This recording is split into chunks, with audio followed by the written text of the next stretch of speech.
Okay, this is the other end of the laundry as it is at the moment. Now bear in mind that this laundry is only temporary that I've built.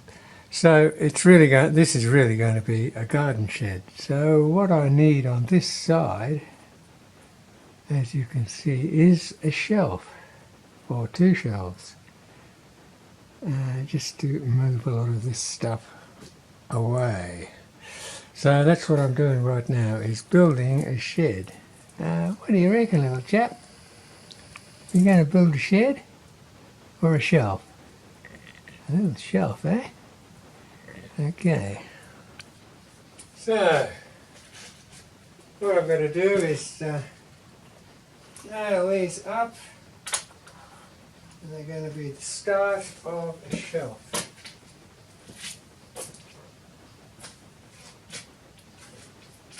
But before I can do that, I've got to load up my nail gun. Now anybody going to build anything substantial, you need one of these nail guns. You definitely do. They're just brilliant. How they work, I've got no idea, but they work. So, let's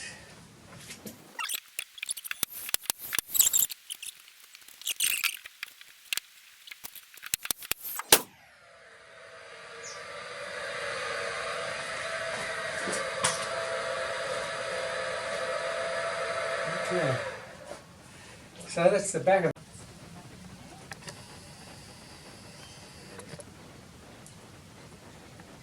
the old girl doing a bit of gardening.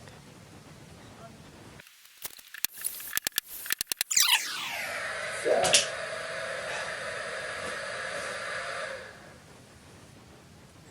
I love these squares on these disposable saws. They're great.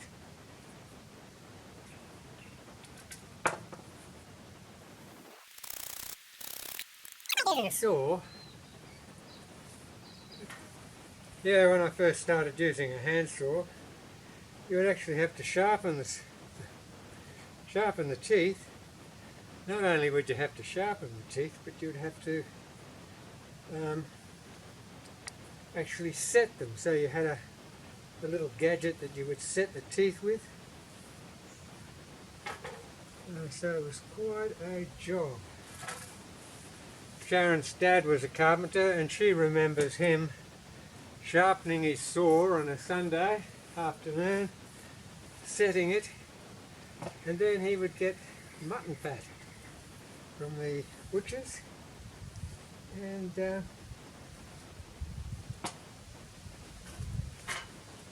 put mutton fat all over it. Yeah. So we've had Bailey 1 year exactly. 1 year with that little puppy dog, and hasn't he changed our lives?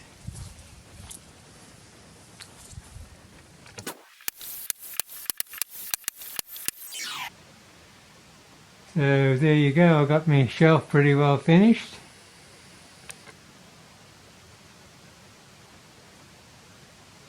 And got a lot of stuff out of the way.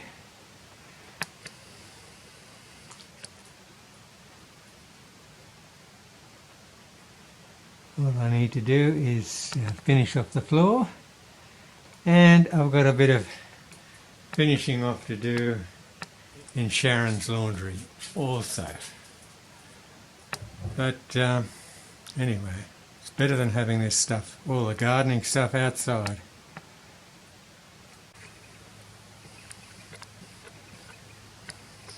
So this is the next project, the next big project. This is my old Massey Ferguson 3-cylinder Perkins motor backhoe, and it's been parked here for 3 years now, and the reason it's parked here is because it's just too dangerous for me now.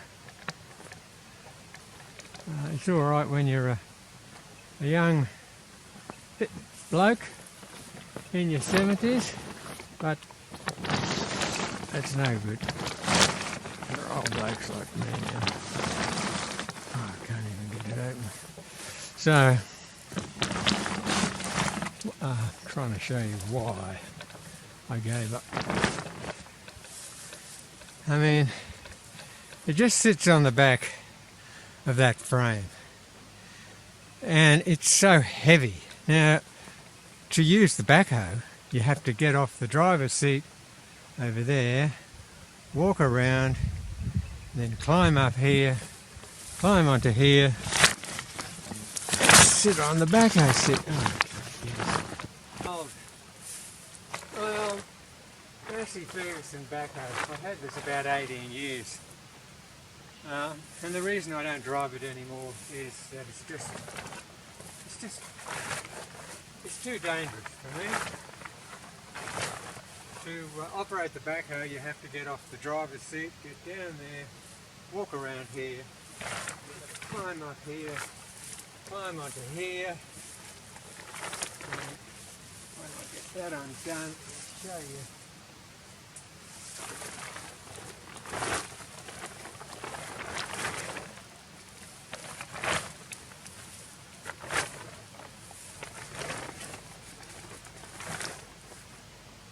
Okay,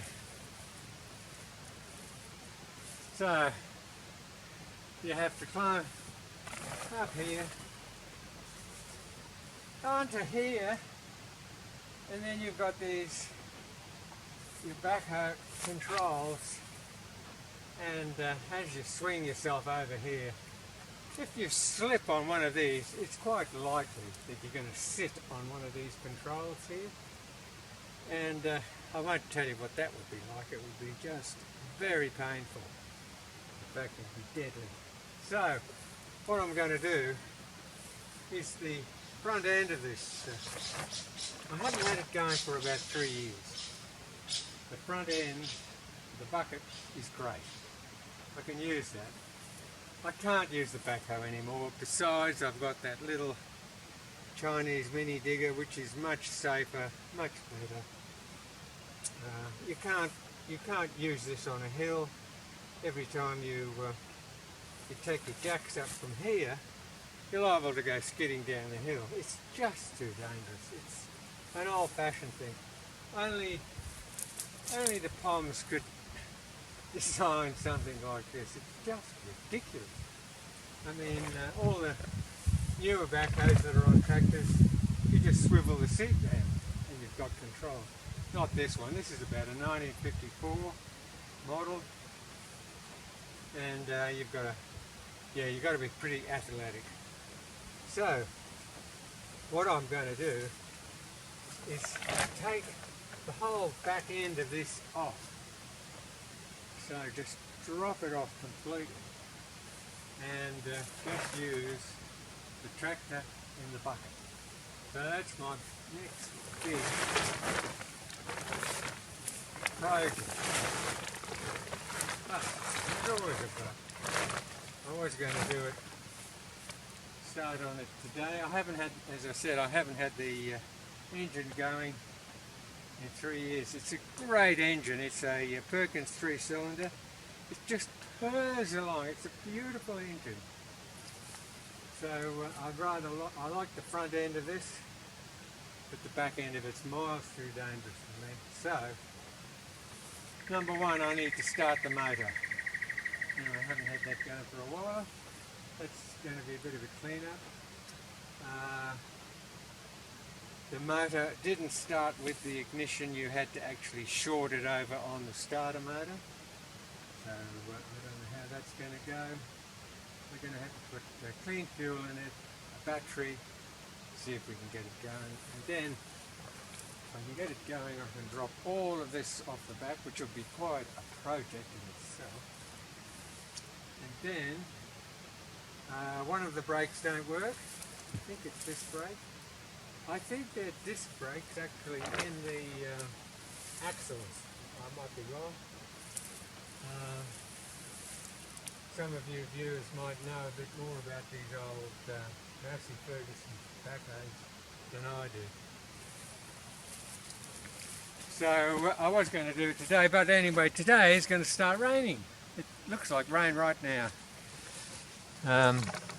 It rained last night,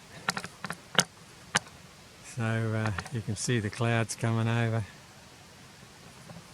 So anyway, that's the next big job. Getting the old backhoe going and taking the backhoe off. So I'll leave it there until the weather finds up. Adios. I said it was going to rain, and it's raining. So me and Bales are down at the old backhoe. You know, I'm going to try and resurrect it. That could be a big job. Anyway, it might be worth it. So we'll just see how it goes.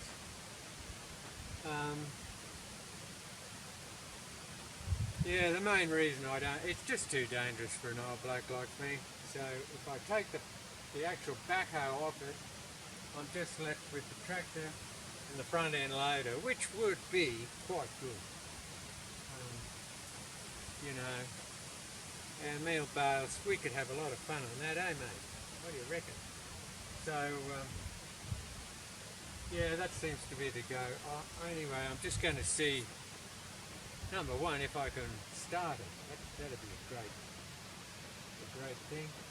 So I've got to clean up all around here, clean the fuel out, get the whole engine prepped, and where did he go? Get the whole engine prepped, ready to go, get it going, and take it up to the shed and drop the backhoe off. That'd be a great start. So we'll see how we go there.